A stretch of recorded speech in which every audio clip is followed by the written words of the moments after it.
அன்பார்ந்த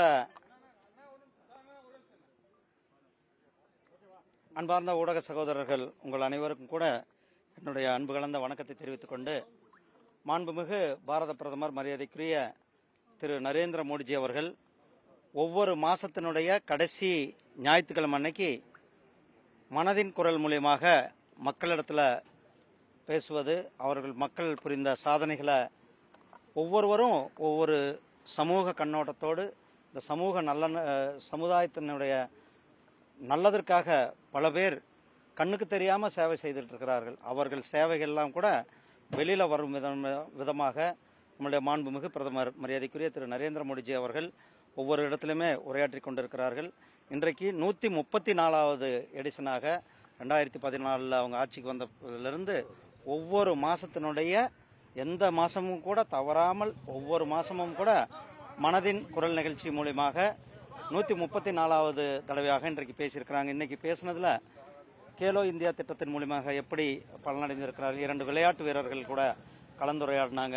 விளையாட்டை எப்படி ஊக்குவிக்க முடியும் என்றதை பற்றி, அதுவும் நாம குறிப்பாக 100 மீட்டர் ஓட்டப்பந்தயத்தில் நம்மளுடைய இந்தியர்களால் எவ்வளவு சாதிக்க முடியும் அப்படின்றத அந்த சாதனைகளை நம்முடைய மாண்புமிகு பிரதமர் திரு நரேந்திர மோடிஜி அவர்கள் இன்றைக்கு நமக்கு 2 விளையாட்டு வீரர்கள் குருவிந்தர் சிங் அண்டு திரு அமினேஷ் என்ற 2 விளையாட்டு வீரர்கள் கூட பேசி அதை நமக்கு இன்றைக்கு அவங்க ஒளிபரப்பு. அதே நேரம் கோடை நேரத்தில் நாம் எப்படி கோடையை சமாளிக்க வேண்டும் என்பது, அந்தந்த பகுதிக்கு நம்ம கூட நீர்மோர் நம்ம பகுதியில் அதிகமாக நம்ம குடிப்போம். ஒவ்வொரு பகுதியிலுமே மாம்பழத்தினுடைய பயன்பாடு, ஒவ்வொரு சீசனுக்கும் ஒவ்வொரு பழங்கள் இருக்கும்.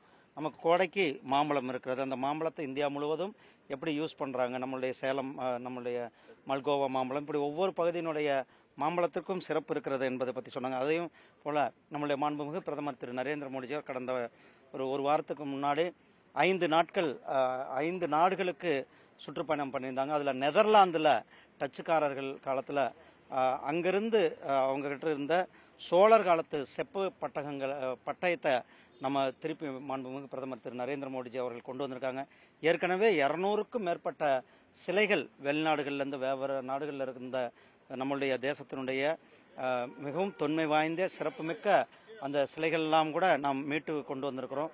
தமிழ்நாட்டுக்கு கூட நம்ம மீட்டு கொண்டு வந்திருக்கோம். இந்த செப்பு பட்டங்களை கூட கூடிய சீக்கிரம் நம்ம தமிழ்நாட்டுக்கு அந்த சம்பந்தப்பட்ட பகுதிக்கு நாம் கொண்டு வருவதற்கான அனைத்து நடவடிக்கைகளும் எடுப்போம் அப்படின்றதையும் சொல்லிக்கொண்டு, மாண்புமிகு பிரதமர் திரு நரேந்திர மோடிஜி அவர்கள் உங்கள் தமிழக மக்கள் சார்பாக என்னுடைய மனமார்ந்த நன்றிகளையும் சொல்லிக்கொண்டு, ஏன்னா சோழர் காலத்தினுடைய பெருமை, ராஜேந்திர சோழன் ஏற்கனவே நம்மளுடைய மாண்புமிகு பிரதமர் அவர்கள் கங்கையை கொண்ட சோழபுரத்திற்கு வந்து அங்கே கோயிலில் சாமி கும்பிட்டு சோழர்களுடைய சிறப்பை உலகத்திற்கு எடுத்து சொன்னபடி சோழர்கள் கடற்கரை மார்க்கமாக பல்வேறு நாடுகளுக்கு சென்று பல்வேறு நாடுகளில் ஆட்சி புரிந்தார்கள். சோழர்களுடைய வரலாறு ஒரு மிக சிறந்த வரலாறு என்பதை இன்றைக்கு உலகத்திற்கு நம்மளுடைய மாண்புமிகு பிரதமர் அவர்கள் எடுத்து சென்றிருக்கிறார்கள்.